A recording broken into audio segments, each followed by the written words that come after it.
Board of Mayor and Aldermen meeting is called to order. Please stand and we'll do the pledge. I pledge allegiance to the flag of the United States of America and to the republic for which it stands, one nation, under God, indivisible, with liberty and justice for all. I want to thank everybody for being here tonight for our regular meeting, and I would also like to say happy birthday to our Vice Mayor, Tim Harris. Happy birthday, Mr. Harris. Thank you.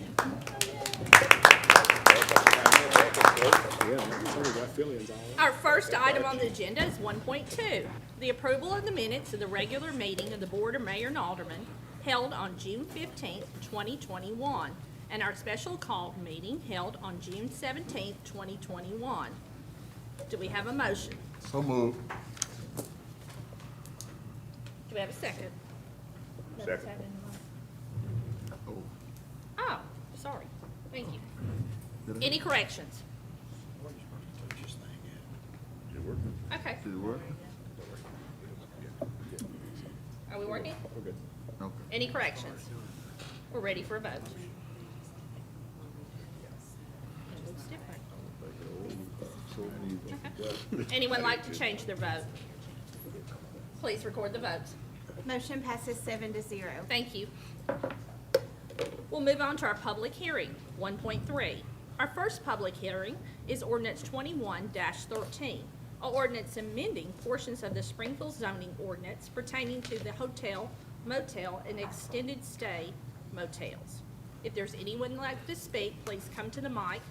You have 2 minutes. Please state your name.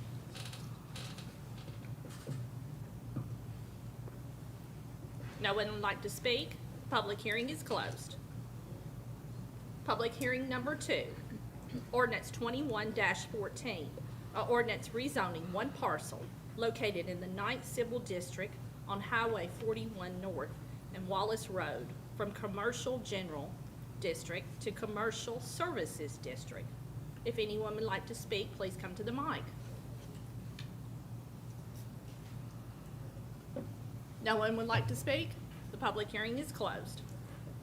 Public hearing number 3, ordinance 21-15, an ordinance amending Chapter 6 of the Springfield zoning ordinance pertaining to multiple residential and office districts. Would anyone like to speak? Please come to the mic. No one would like to speak? The public hearing is closed. 2.1, discuss and possible take action on ordinance 21-13 on a second reading. An ordinance amending portions of the Springfield zoning ordinance pertaining to hotels, motels, and extended stay motels. Do we have a motion to discuss? Motion to discuss by Alderman Hubbard, a second by Alderman Green. Questions on this second reading?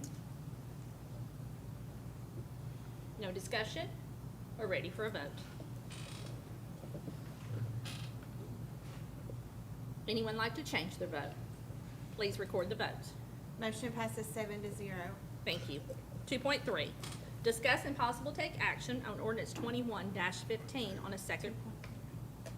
2.2, well, I just skipped right on over and already marked it off. She said we was gonna be quick.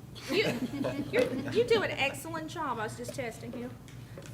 2.2, discuss and possible take action on ordinance 21-14 on a second reading.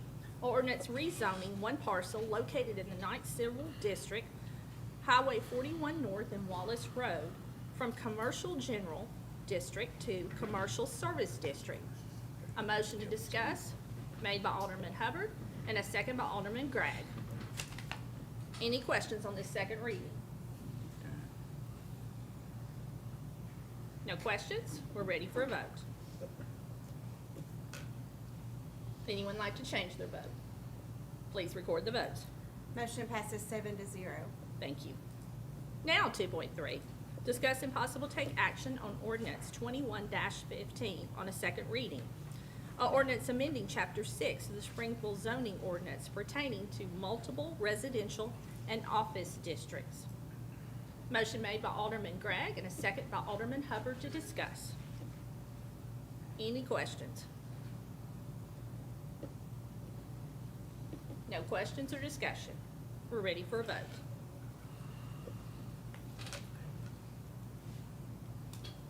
Would anyone like to change their vote?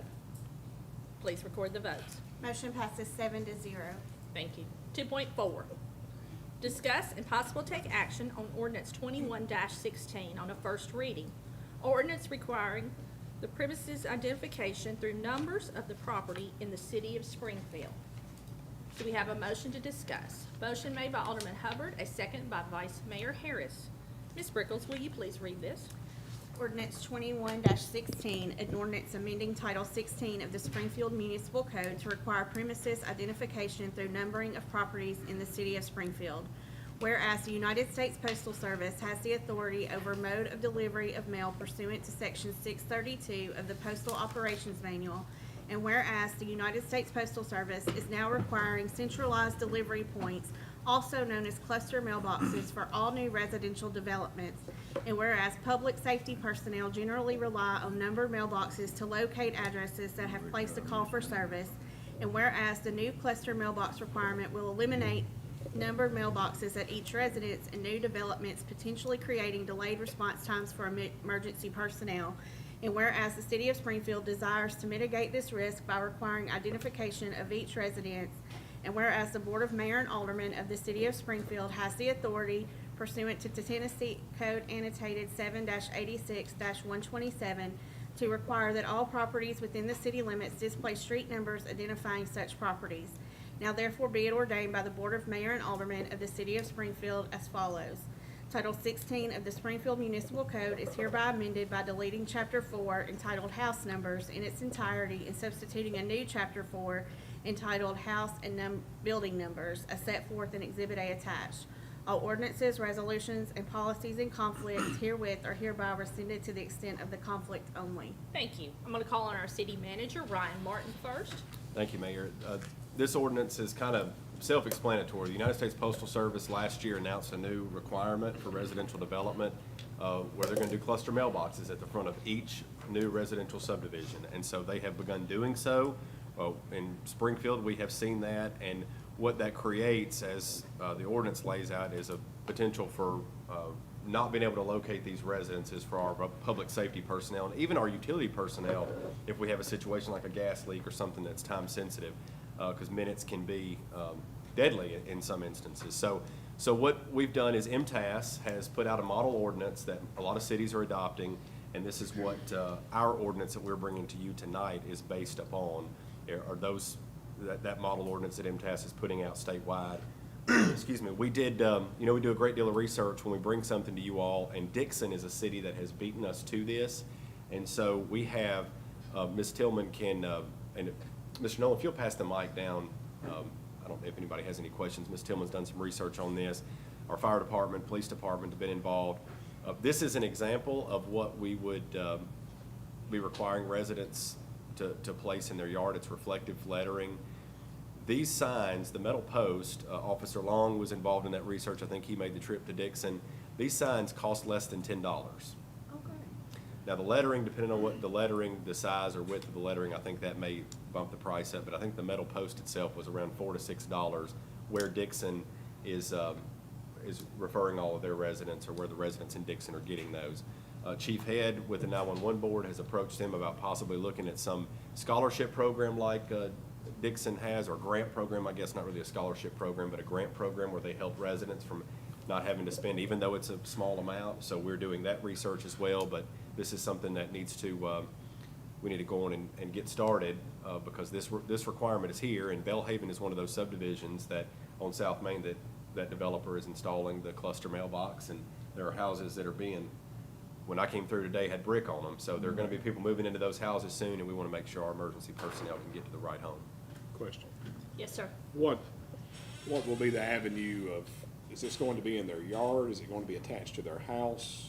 I had someone ask that today, was they going to have a yard sign? I told them I didn't know as of yet.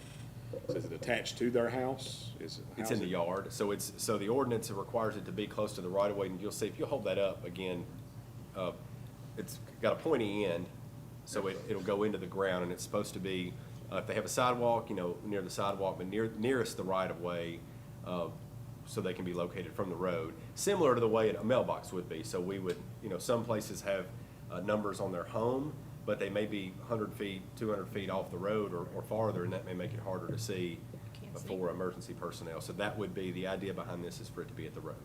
So what's going to be, I mean, it looks like, as you said, it's just gonna stick in the ground. There's nothing to attach it permanently where it's not gonna be taken out of the ground or be moved or be knocked over, or, I mean, if that happens, I'm assuming the response time might just be less. It would Is be. that- Okay.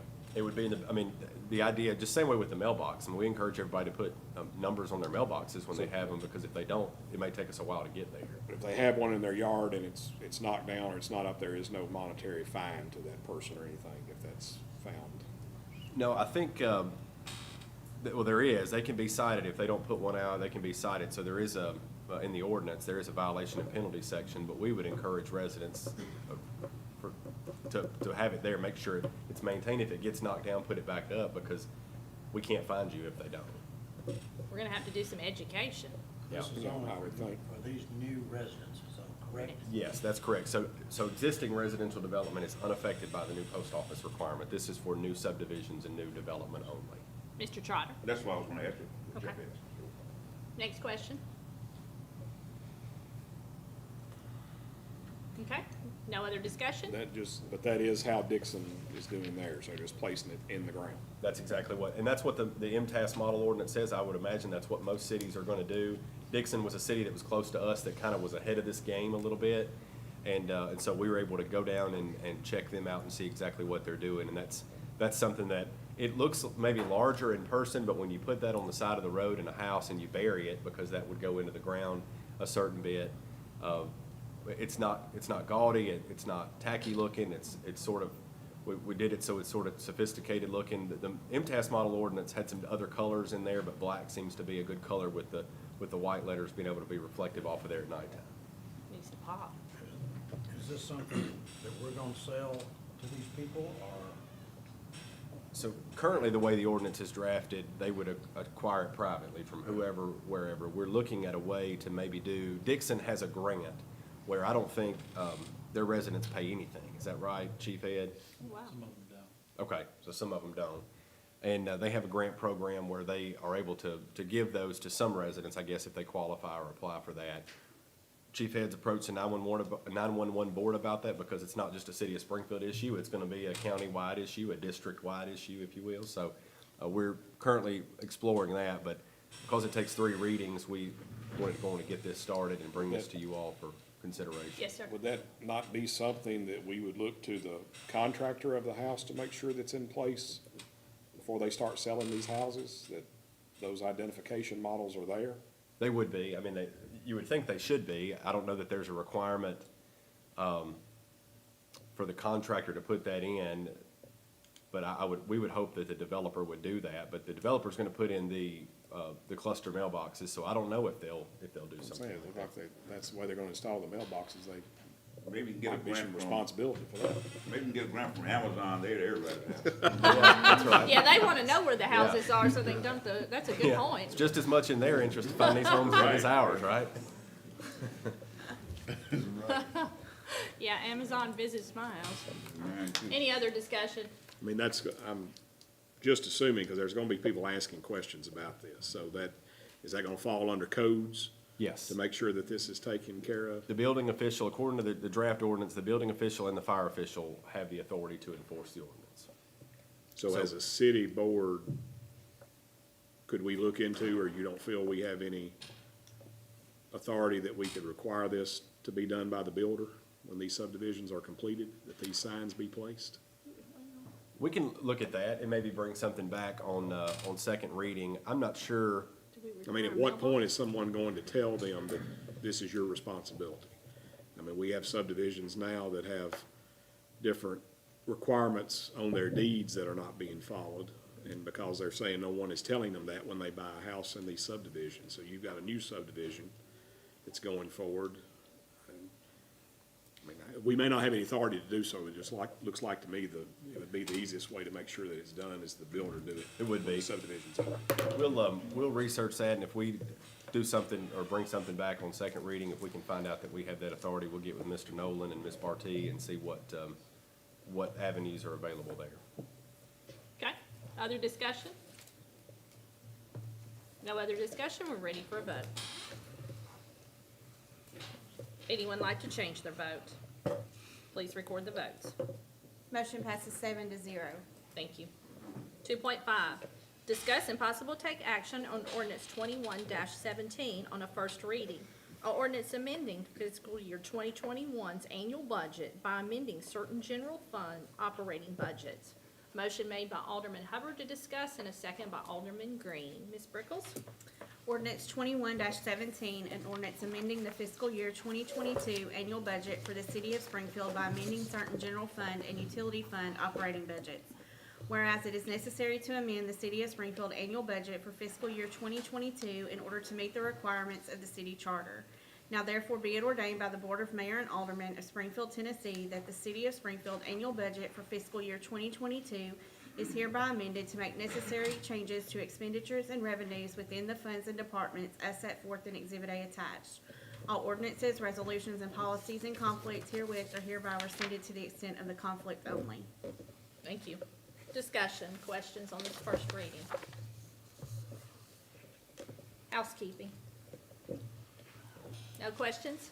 We're ready for a vote. Anyone like to change their vote? Please record the votes. Motion passes 7-0. Thank you. 2.6, discuss and possible take action on ordinance 21-18 on a first reading. An ordinance amending Title 8 of the Springfield Municipal Code entitled Alcohol Beverages by amending Chapter 2 entitled Beer by rescinding Section 8-215 entitled Revocable of the Beer Permits and Section 8-216 entitled Civil Penalties in lieu of suspension in its entirety and substituting a new Section 8-215. A motion to discuss made by Alderman Hubbard, a second by Alderman Green. This is a first reading, so I'll call on Ms. Brickles. Ordinance 21-18, an ordinance amending Title 8 of the Springfield Municipal Code entitled Alcoholic Beverage by amending Chapter 2 entitled Beer by rescinding Sections 8-215 entitled Revocation of Beer Permits and 8-216 entitled Civil Penalty in lieu of suspension in their entirety and substituting a new Section 8-215.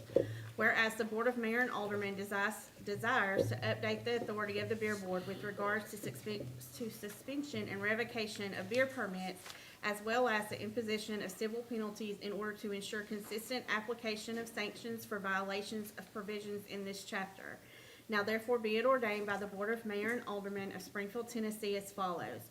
Title 8 of the Springfield Municipal Code is hereby amended by amending Chapter 2 entitled Beer by rescinding Sections 8-215 entitled Revocation of Beer Permits and 8-216 entitled Civil Penalty in lieu of suspension in their entirety and substituting a new Section 8-215 entitled Suspension and Revocation of Beer Permits to read as set forth in Exhibit A attached, and is further amended by renumbering Chapter 2 entitled Beer to read as set forth in Exhibit B attached.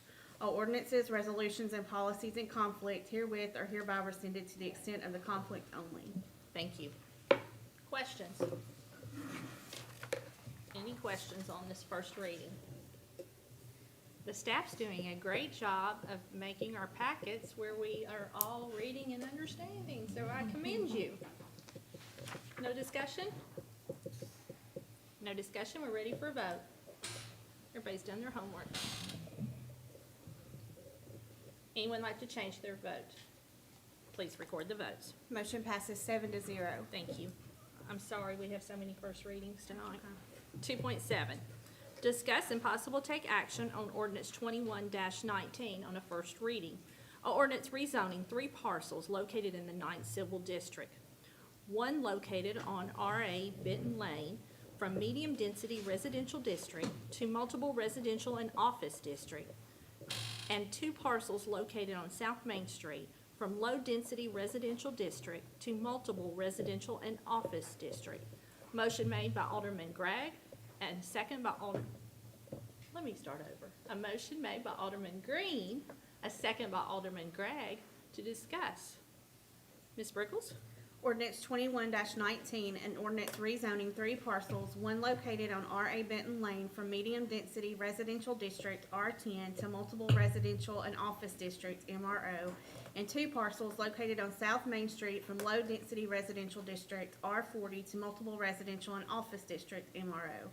Whereas an application for rezoning was presented to the Springfield Planning Commission by Thomas Rogers, owner, and Jonathan Trout and Dustin Brand, owners authorized agents, requesting 1 parcel, tax map 102, parcel 16 of the tax maps of Robertson County, Tennessee, approximately 20.54 acres located at 3220 R.A. Benton Lane to be rezoned from medium-density residential district to multiple residential and office district. Whereas an application for rezoning was presented to the Springfield Planning Commission by Carolyn Cooper, owner, and Jonathan Trout and Dustin Bram, owners authorized agents, requesting 2 parcels, tax map 102, parcel 17 and 18 of the tax maps of Robertson County, Tennessee, approximately 1.80 acres total, located at 2663 South Main Street, be rezoned from low-density residential district to multiple residential and office district. Whereas the Springfield Planning Commission has reviewed the application and voted with a favorable recommendation for these parcels to be rezoned. Now therefore be it ordained by the Board of Mayor and Aldermen of Springfield, Tennessee as follows. 1 parcel totaling approximately 20.54 acres owned by Thomas Rogers, located on R.A. Benton Lane, tax map 102, parcel 16 of the tax maps of Robertson County, Tennessee, and being more fully described by Exhibit A attached, is hereby rezoned from medium-density residential district to multiple residential and office district. 2 parcels totaling approximately 1.8 acres owned by Carolyn Cooper, located on South Main Street, tax map 102, parcel 17 and 18 of the tax maps of Robertson County, Tennessee, and being more fully described by Exhibit B attached, is hereby rezoned from low-density residential district to multiple residential and office district. This rezoning shall become effective following its 3rd and final passage as required by law. Thank you. Time for discussion and questions. Yes, sir. These entrances and exits, 2 that they have, they're both onto South Main, is that right, Mr. Brewer?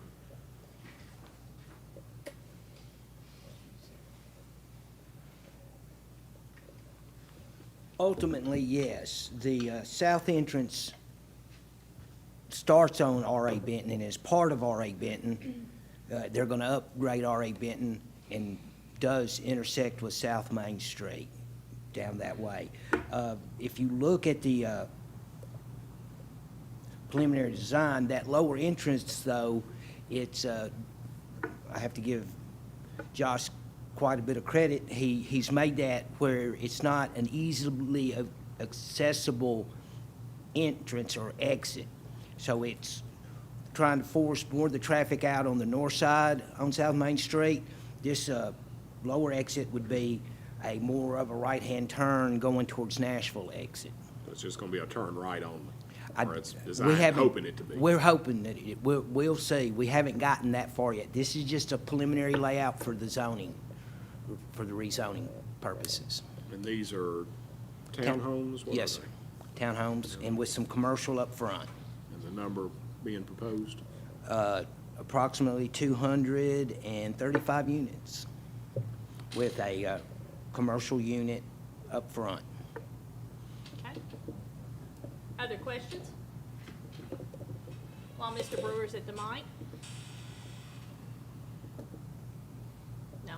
Comment. No. Yes, sir. I appreciate them doing the commercial.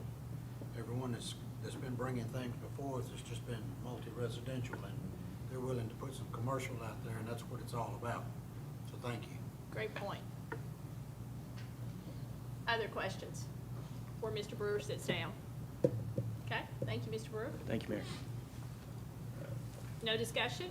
We're ready for a vote. Anyone like to change their vote? Please record the votes. Motion passes 7-0. Thank you.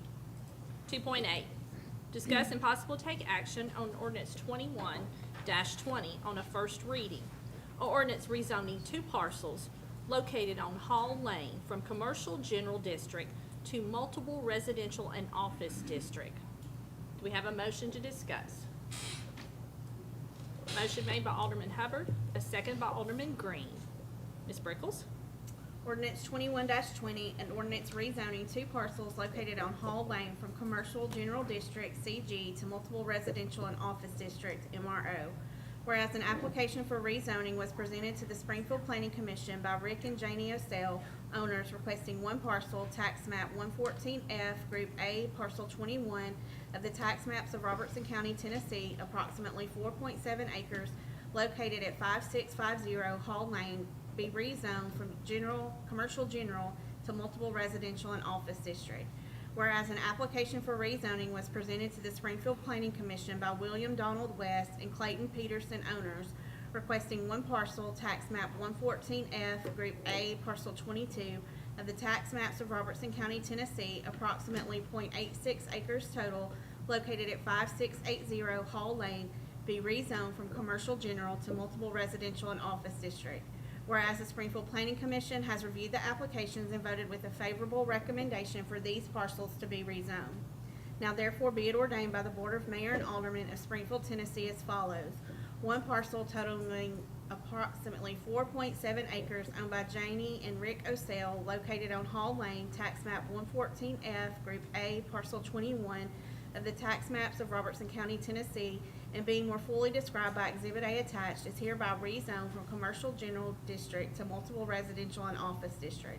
One parcel totaling approximately 0.86 acres owned by William Donald West and Clayton Peterson, located on Hall Lane, tax map 114F, Group A, parcel 22 of the tax maps of Robertson County, Tennessee, and being more fully described by Exhibit B attached, is hereby rezoned from Commercial General District to Multiple Residential and Office District. This rezoning shall become effective following its third and final passage as required by law. Thank you. We're ready for discussion. Any questions? Is there a plan here? Are they just wanting rezoning or? The idea behind the rezoning, and Mr. Brewer, you can go on and come to the mic and you can fill in the gaps here, but they found out that in CG, if their residents were to be able to get destroyed or something were to happen to it, they would not be able to rebuild. They're grandfathered in right now because the structure Their was residents pre-existing. rebuild their house? Yes. So, Mr. Brewer, do I have that That is summed up? absolutely correct. Any other questions? Thank you, Mr. Brewer. Last call for discussion. We're ready for a vote. Anyone like to change their vote? Please record the votes. Motion passes 7-0. Thank you. 2.9, discuss and possible take action on ordinance 21-21 on a first reading. On ordinance rezoning 3 parcels located on New Chapel Road from R15 multiple, how about medium density residential district with a planned unit development overlay to R15 medium density residential district. Motion made by Alderman Green and a second by Alderman Hubbard to discuss. Ms. Brickles?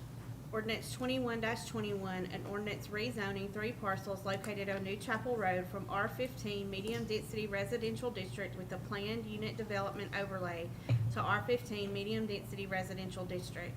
Whereas in October of 2007, Bart Posey had 3 parcels that he owned, tax map 79, parcels 44, 47, and 49 of the tax maps of Robertson County, Tennessee, zoned to R15 medium density residential district with a planned unit development overlay totaling approximately 47.43 acres as read by ordinance 07-29, and whereas the planned unit development proposed for the parcels did not begin construction within the time frame specified by section 11-1030G of the Springfield zoning ordinance, and staff requested that the Planning Commission review and cancel the planned unit development overlay for the 3 parcels pursuant to said chapter and section of the zoning ordinance.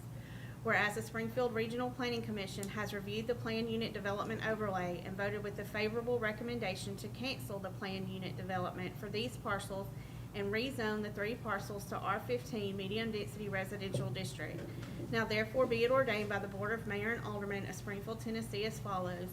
One parcel, approximately 45.01 acres, owned by Lee Smith on New Chapel Road, tax map 79, parcel 44 of the tax maps of Robertson County, Tennessee, and being more fully described by Exhibit A attached, is hereby rezoned from R15 medium density residential district with a planned unit development overlay to R15 Medium Density Residential District.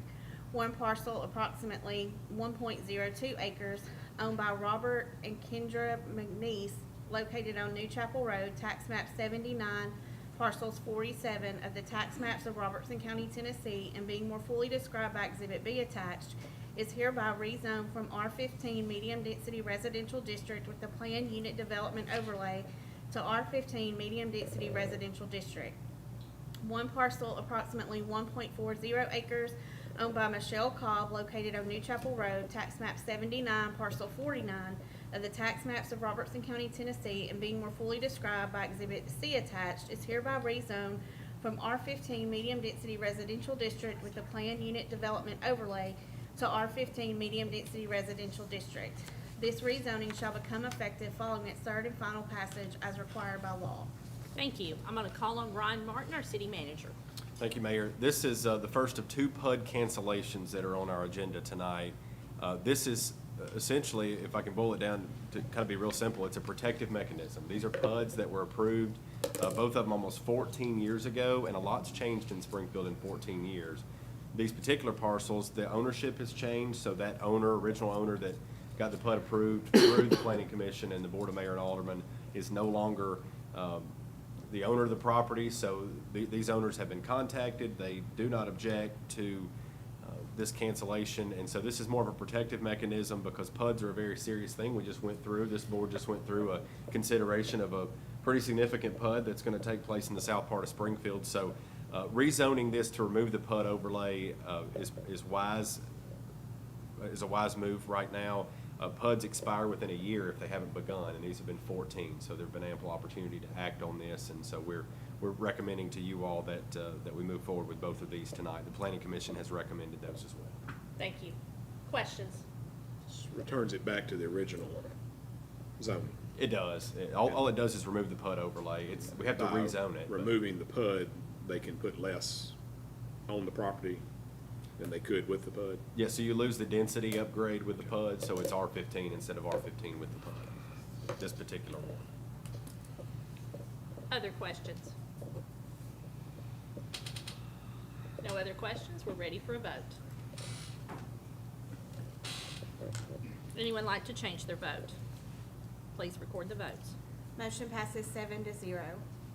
2.10, discuss and possible take action on ordinance 21-22 on a first reading, or ordinance rezoning portions of two parcels located on William A. Batson Parkway from RS20 low-density residential districts with a planned unit development overlay to RS20 low-density residential district.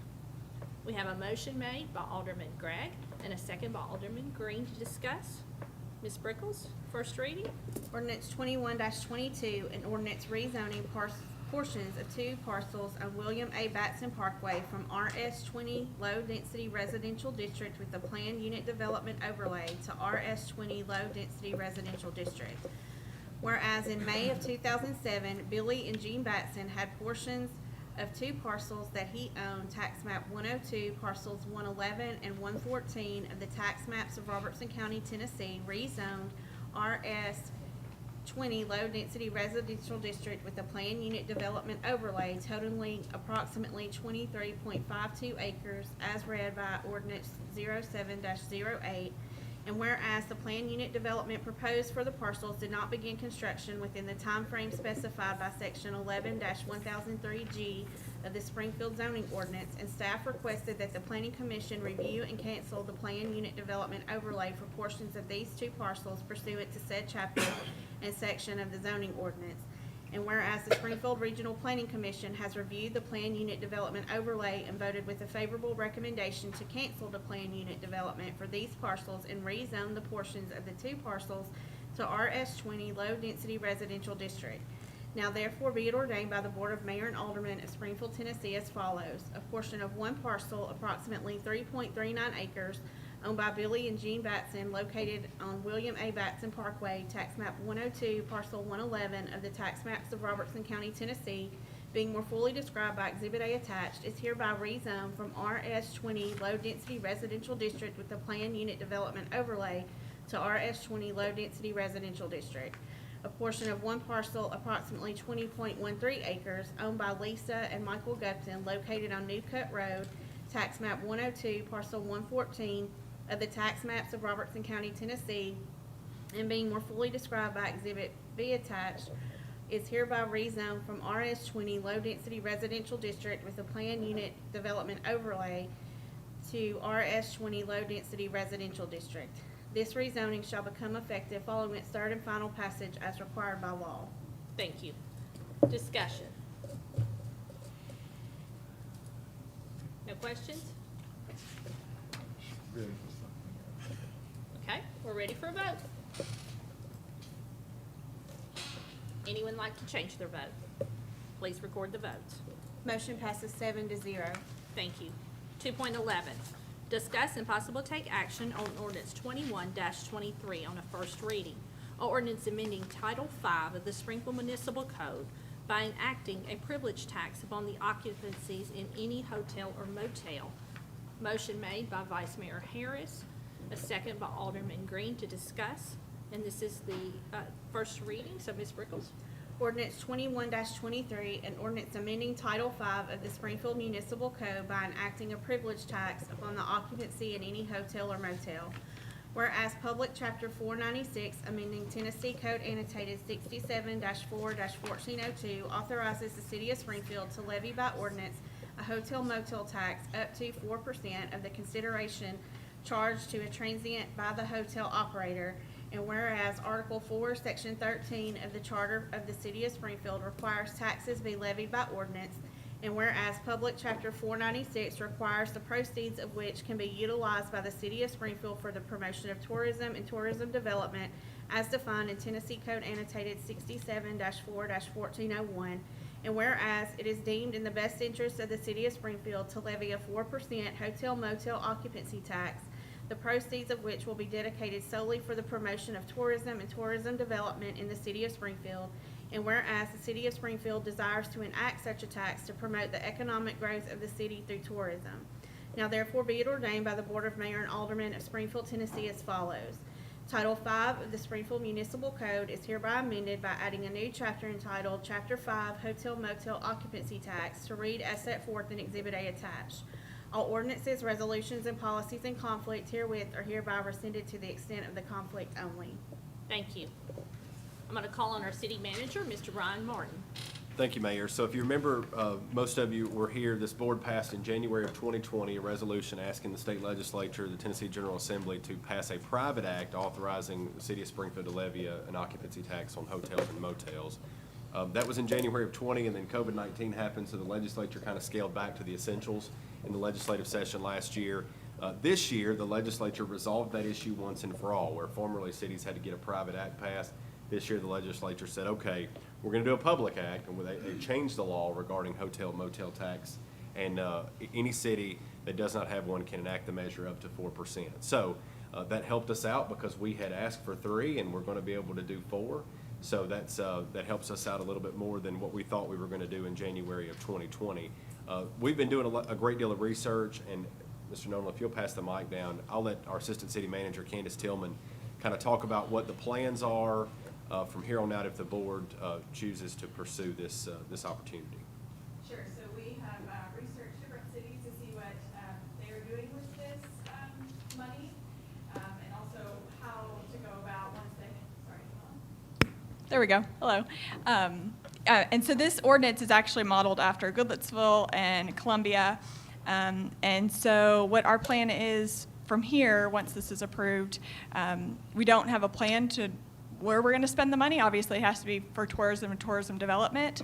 But what Columbia suggested and did very well, they hired a marketing and branding tourism company that did a study. And so that the study told them exactly where they needed to spend those dollars, and they've been very successful with their Visit Columbia brand. So that is our intent moving forward.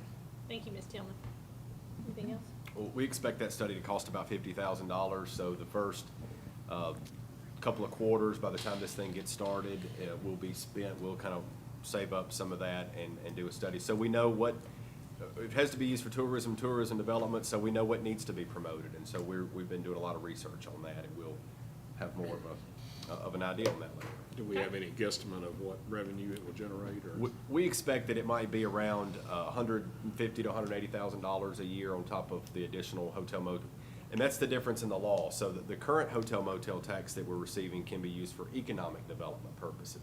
The law changed for new hotel motel taxes, it's tourism and tourism development, and those terms are specifically defined in the statute. So our current hotel motel tax money based on the county share that's collected through the county motel tax is going to be separate from this. Okay, Are these funds paid quarterly, monthly, from the hotel to the city, or how's that work? Monthly. So they're paid Monthly. monthly. Paid And monthly. They're paid monthly. They remit the tax monthly, the same way they do for the county tax, same way they do for these other, The hotels we currently have, any taxes that's been being collected has gone to the county. that's correct. We have not received any of those funds. No, sir. There's a 7% tax countywide, and then what we do receive those funds. So We get a portion. the Economic Development Board, Through County them. Economic Development Board, and we collect 30% of that which is collected inside the city limits. But it's not our tax. It doesn't come through and from us. We'll continue to collect that? Yes, that's So state law. this is on top of that. good questions. Anything else? No other questions? We're ready for a vote. Anyone like to change their vote? Please record the votes. Motion passes 7-0. 2.12, discuss and possible take action on Resolution 21-26, a resolution to request funds for the completion of Highway 431 widening project. Motion made by Alderman Hubbard and a second by Alderman Green to discuss. Questions on this resolution? Sir? Do you have a question? No, I was just thinking about the big task that we're gonna have. And this is gonna start at the creek and go all the way to 24. Yes, sir. That's what this resolution requests the state to fund. As, you know, the county passed a mirrored resolution last month at their meeting, so this request for us to do this comes from Representative Kumar. And so it would really be beneficial economically and in other ways to Springfield for that to be finished from the county line to I-24. It's important for our businesses to have that. It's important, but I'm just, I mean, Georgia's be a Dawson County one. It will. yeah.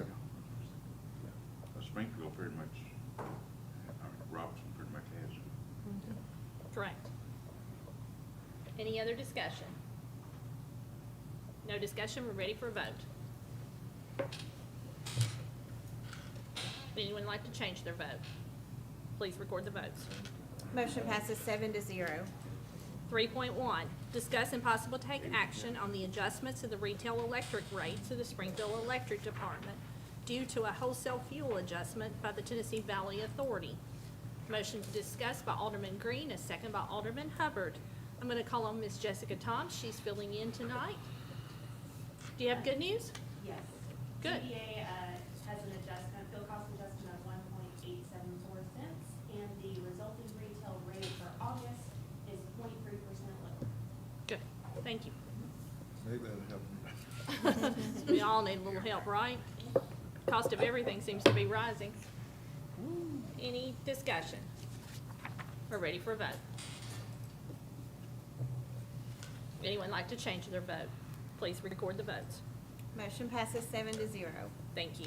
3.2, discuss and possible take action on the adjustments to the monthly gas rates for the Springfield Gas Department. We need a motion. Motion made by Vice Mayor Harris and a second by Alderman Green. Mr. Riddle, are you going the same direction?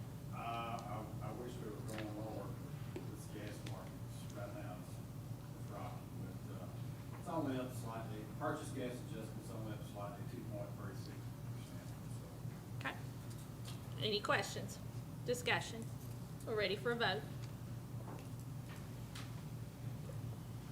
Anyone like to change their vote? Please record the votes. Motion passes 7-0.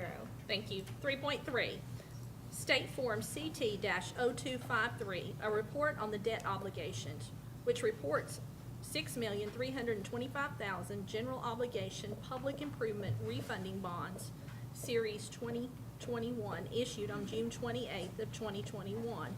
No action required. We have to make sure this is in our meeting. 3.4, discuss and possible take action to approve an interlocal agreement between E911 Emergency Communication District of the Robertson County, and other municipalities in the county for dispatch service. Motion made by Alderman Green and a second by Vice Mayor Harris to discuss. Chief Head, I know you serve on this board of E911, and we thank you for serving on that board. And we also want to tell everyone that you have completed the Chief Executive Leadership Program, and we're so proud of you. Thank you so much. You do an excellent job, and we're so glad to tell everybody about those new credentials you have. Any discussion to approve this interlocal agreement? I'm sure that Chief will come to the mic and answer all the questions you have. In my opinion, fair share. No questions? Okay. We're ready for a vote. Anyone like to change their vote? Please record the votes. Motion passes 7-0. Thank you. 3.5, discuss and possible take action to approve the proposal for a customer clarification study in the amount of $26,200 from Chris Mitchell, Management Consultant of Norris, Tennessee. Motion made by Alderman Green and a second by Alderman Gregg to discuss. Questions? Some explanation as to what Yes, exactly sir. this is. Sure, so this is a study to audit all of our electric customer classifications. So there are multiple rate structures that we have within the electric system, and to make sure that someone is in the proper classification, because it's based on, we have our residential, our commercial, industrial. So to audit that usage and make sure that the customer is in the proper classification, which makes sure that they're being charged the proper electric rate. Is it something that's required to be done, or? It's not. or do we think there's a problem, or? It's something that hasn't been done. So we just did a meter audit study, which is something else that hadn't been done. And so Mr. Sachs, he's not here tonight, and Ms. Toms might want to speak more to it. But there are some things that we need to do that we haven't been doing, and checking, having a third party. All of our meters are audited and rates are audited for our other utilities, and electric hasn't done that. So this is something it's time to do that. I think we talked about this in the strategic We did. planning. Mhm. That it's important that we go through. I think y'all found some errors already. As far, I mean, but you're looking at it from a standpoint that somebody may be paying residential rates, but they're in a commercial setting. Or commercial and industrial, or the different brackets of commercial and industrial. Because if you look at that electric rate classification, you can see the different classifications. If you look in 3.1, look at those different retail rates, and you'll see all those different classifications. And so this ensures that people are in the right classification, especially when you get into commercial, and the industrial folks. So this could possibly lower rates some? Could. Or raise some rates? Could, yeah, could go either way. Hopefully, our hope is that we spend this money to find out that everyone is perfect, that everyone is exactly where they should be. Then we know that we're doing, we've done exactly what we should be doing, and that no mistakes, and usage changes. You know, I mean, usage changes, and a lot of things can change over the course of years, but it's a good idea to have a third party come in and audit all of our many thousands of customers and their accounts, and look, and it's just usage classification. It's not personal data or anything like that. It sounded kind of bad when I said it that way. They're not going to audit our customers, just look at the usage on the accounts. Any other questions? No other questions? We're ready for a vote. Anyone like to change their vote? Please record the votes. Motion passes 6-1. Thank you. 3.6. Discuss and possible take action to approve an engineering proposal for the East Hillcrest Pump Station upgrade in the amount of $35,000 from Griggs and Malone, Inc. of Murfreesboro, Tennessee. This is a budget capital improvement. Do you have a motion to discuss? Motion by Alderman Hubbard, a second by Alderman Green. Any questions? No questions? We're ready for a vote.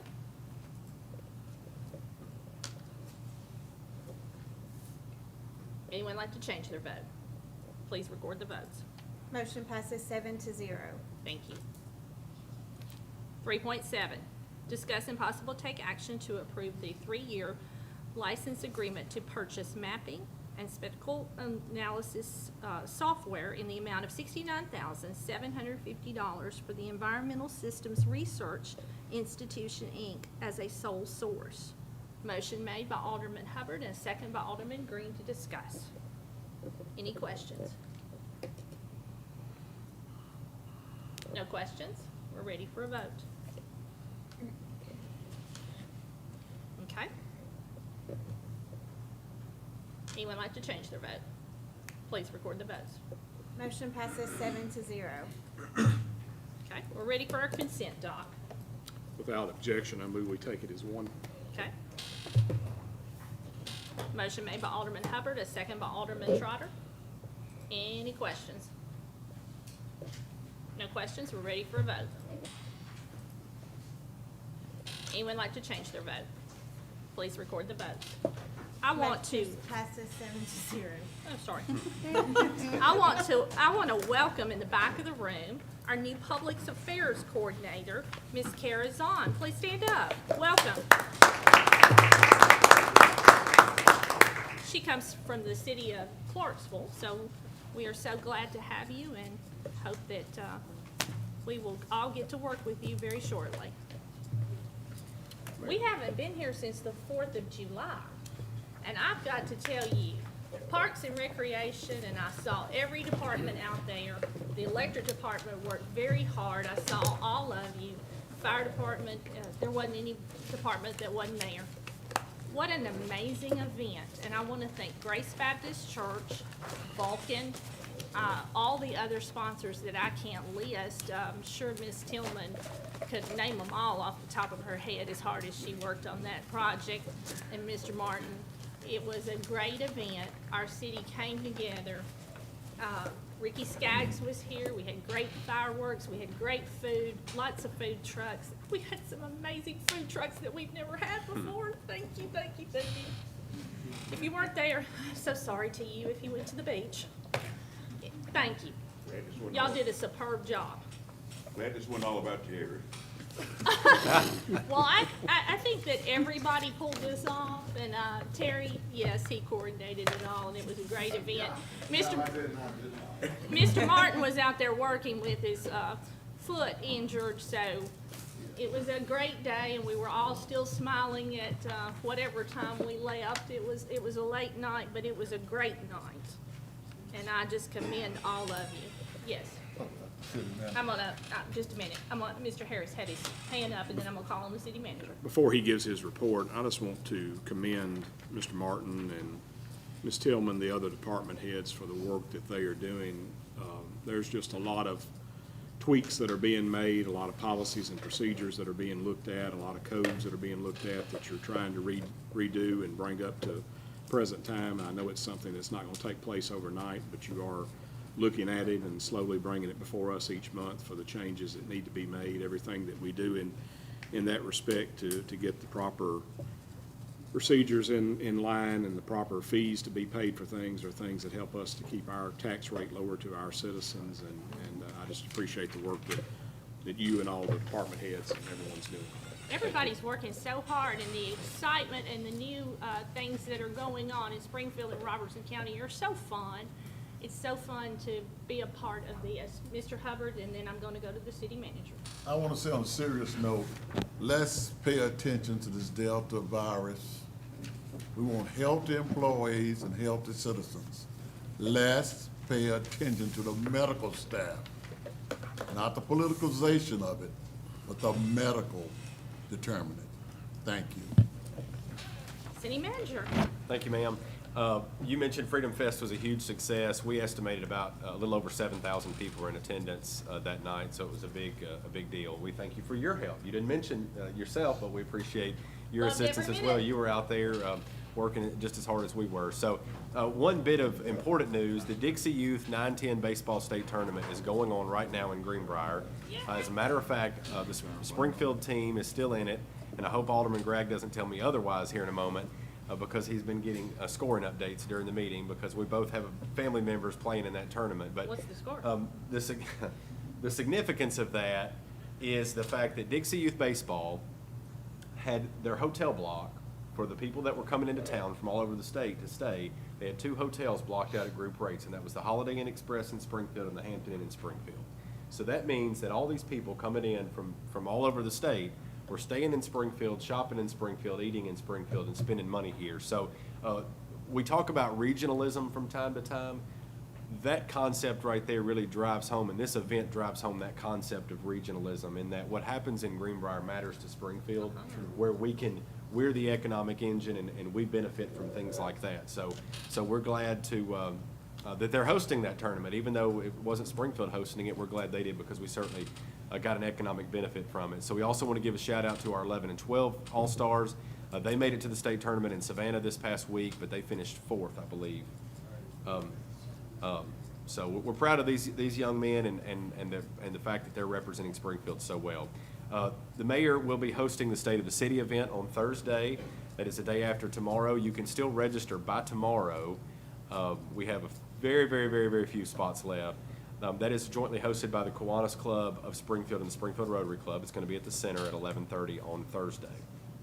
First Friday Night Market will be back on August 6th. The band for that night for our summer concert will be Hot Lanta, which is an Allman Brothers tribute band. So that'll be fun. A couple of other things to mention to put on your calendar before our next meeting is Bransford Day is back this year on Saturday, August 7th. There'll be a parade and plenty of other festivities, including a ribs and chicken contest. There will be the Robertson County Historical Society is hosting an event to commemorate the filming of The Last Days of Frank and Jesse James. Some of you will remember that was filmed in 1985 on the square, and they dumped a bunch of dirt out on the square, and Johnny Cash and Chris Christopherson and Waylon Jennings and a lot of folks starred in that movie that were very popular at the time. Excuse me. So they're celebrating the anniversary of that, and so they will not be dumping dirt on the square. So that was the first question we had for them when they approached us and said, hey, we want to do an event for this movie. We're like, are you dumping the dirt? And so they said no. But they will have some reenactments from the movie, and so it'll be a fun event. They're going to have a lot of different things going on that day. That's on the square Saturday, August 14th. And then as Mr. Hubbard brought up finally, COVID-19. So you see a lot about the Delta variant. I've been in contact with Randy Davis, who's the CEO of our local hospital, Northcrest Medical Center, and he shared with me that currently there's no cause for concern locally, but cases are steadily rising across Tennessee. So it's something that they're constantly monitoring the data on, keeping an eye on, and but he did stress that nearly all of the hospitalizations are from those that are unvaccinated.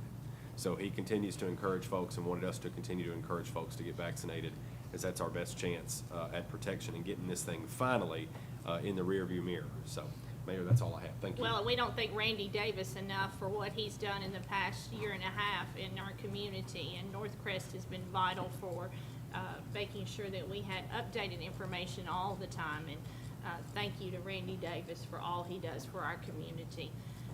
Shop in Springfield, spend your money. The meeting is adjourned.